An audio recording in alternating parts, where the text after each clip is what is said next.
ok, visto che la quarantena sembra prolungarsi per tanto e io non ho niente da fare, un video al giorno finché non finisce la quarantena.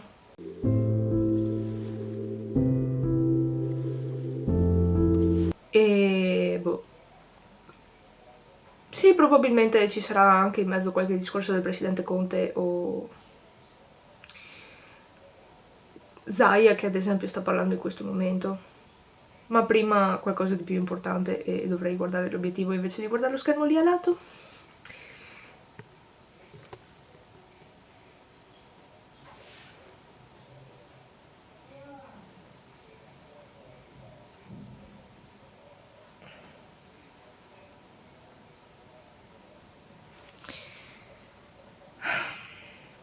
Ma vediamo come va a finire, anche perché tra poco è il mio compleanno e...